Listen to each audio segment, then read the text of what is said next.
Dear hosts, we're back with another episode of the Hosting Journey where we talk all things about short-term rentals and Airbnb. And in today's episode, we're going to talk about should you sell your short-term rental or not?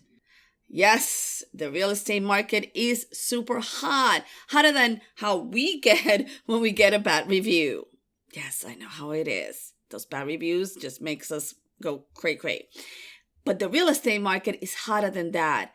And now, how do I know? Because in the last 3 months, I have been buying properties for my 1031 exchange. And during that time, I have seen how the market has just gotten hotter and hotter. Yes, people are buying properties without inspection reports contingencies or appraisal contingencies. Yes, I know. Something that you probably would have never thought 6 months ago or a year ago, people are doing it now. They're also, if you're asking $200,000, people are paying $220,000, $250,000. I know. And properties are not staying in the market long. So, what should you consider and what should you think when you are deciding to sell your short-term rental, Airbnb, or not? So, let's talk about it today. Okay, so you have decided, you're looking at the market and you're saying, ooh, I have $200,000 in equity from when I bought the property and to where I'm selling it. Or maybe you have more, or maybe you have less. So let's talk about the questions that you need to ask yourself and what you need to consider when you're making that big decision, because it is a big decision. One question that I asked myself was my why. Why do I have this property? And why am I thinking of selling or not selling? So for you, is this your vacation rental that is just an investment? Or is it a property and a location that you like to go to all the time? That it's a family place that for generations you guys have been going to. And for you, like, this is your second home. So it's not just an investment property. So if you sell it, are you going to stay in the same market, in the same space, or are you going to move somewhere else? And what would that dynamic be? So think about that as your why. What is the reason for selling besides the money? And what is the reason for staying?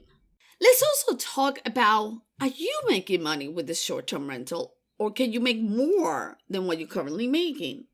During my time of looking for properties, I came across some of them that were short-term rentals already that had some bookings, and they were selling for their own reason, and then they were going to buy another property later on. But I felt like, oh, this is not making as much as it could because it doesn't have professional photos. They just needed to do a couple of upgrades for it to just make more money. So if you're seeing yourself like, well, I'm selling because I'm not making as much, do an audit on your property and find out, am I making the most profits from it?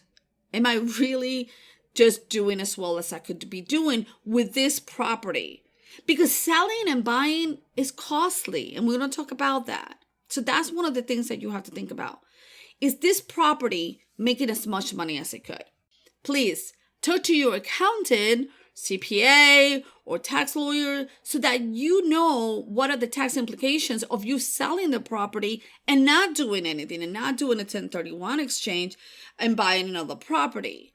Because believe me, it could be surprising for me. Had I not invested my capital gains, I would have probably paid about $400,000 in taxes alone. Because in New York, I have to pay the federal tax, state, and city. So it goes up to about 40% or not. It's a lot of money. So for me, it was a no-brainer to say, well, instead of paying capital gains taxes now, I'm going to defer them to the future because it's not like they're gone forever. I'm going to defer them with the 1031 exchange and just buy more properties. Okay? But that was my decision. So you have to say to yourself, well, what am I doing with this money? Because am I really getting that whole $100,000 or not? And now let's talk about the cost of selling. And the cost of selling, because people don't think about, is the money that you're not going to make while you sell the property, the money that you're spending to sell the property, and then the time that your business is down. All right, look, to sell the property for me, for Evelyn 1.0, I had a buyer from October. I thought I was going to be closing by December. So on December 1st, I got my last guest out and I had to pack. I had to get ready.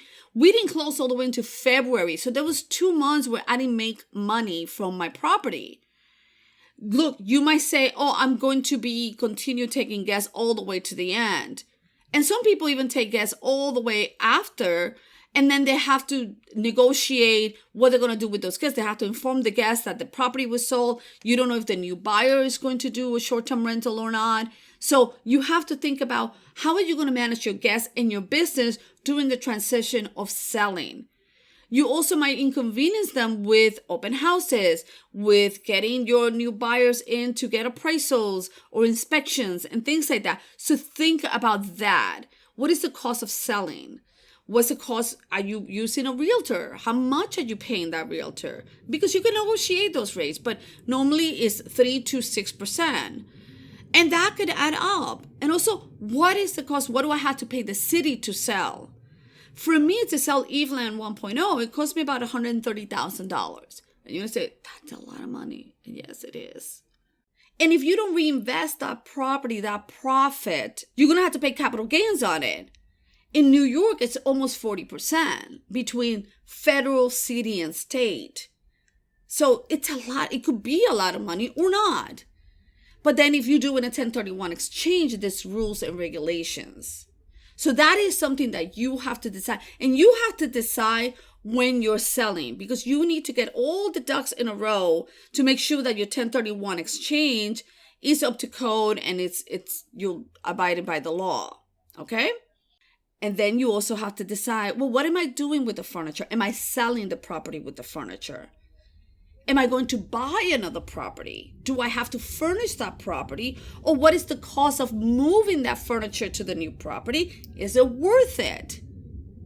So think about all of this. And this is just the cost of selling.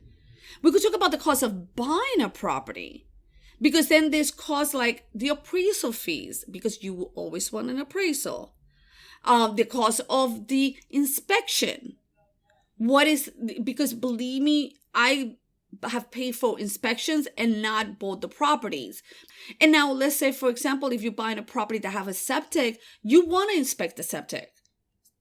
You just want to make sure the things are proper in your home before you go ahead and buy it. So you're going to have inspection fees, you're going to have appraisal fees, all of those costs. And you're going to have closing costs to buy that new property. And closing costs could be 3% or sometimes more. In New York, it's a lot more than 3%. So, just make sure that you know that this is what's going on. And then there's the time that you're not running your business. Yeah, sometimes we don't think about that. Time. Because from the time you sell to the time you're up and running the new business, it could take a couple of months. Look, for me, I sold in February. We're in May and I'm still not up and running. And I closed Evelyn 1.0 in December. So I have not earned income since December. It's May and we might be up and running in June. I'm hoping because I'm doing some construction. There's also design and all of that. So these are all the costs that you have to think about when you're doing this. So the numbers are not just like, oh, I have this much money on equity. Okay? Think about that. Another question to ask yourself is the city where I'm at changing regulations? Because that might push you out. You might say, let me sell now instead of later when the regulation is here. Because it might just be a better opportunity to sell. Because if you're not going to be able to do short-term rental, or you're going to have to do 30-day rental, like to travel nurses or corporate, your income is going to change from what you used to make before with shorter stays, with vacationers and travelers, okay? And a lot of cities right now are doing that. So think about, is my city doing that? Or am I in a place where short-term rentals are accepted and they're allowed and we're good. If you have an HOA, how do they feel about short-term rentals? Can they change it? This happened to my friend Donna, and she's been on the Hosting Journey podcast a few times, where she had a condo. It was legal to rent. Then they changed it to 30-day minimum, and then they changed it to a year minimum. So she sold that property. She made some money, and she just got out of it because she did not want a yearly long-term tenant. So see what's happening in your city.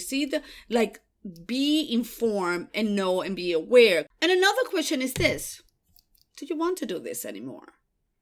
Or are you saying, like, I want a different life? But think that if you don't want to host any longer, could you have someone manage the property for you? Can you be a remote host and have a team so you're not cleaning and you're not involved? Because look, I was cleaning my own properties for a long time. Eveline 1.0, I was the one cleaning it. And it got to a point that I just couldn't do it anymore. Could I do it physically? Yes. Emotionally? No. So I hired a cleaning team, but hiring a cleaning team means I'm making less money. But then I changed my style of hosting, and I was making more money, but I still was spending more money. So whatever you do, think about what kind of life do you want to live? Think about all of the answers to these questions when you're deciding to sell or not. I hope you found value in this video. And if you like it, please press like and subscribe and get notified for more tips and tricks on the short-term rental world. I am your host, Evelyn Padilla, wishing you a happy hosting journey.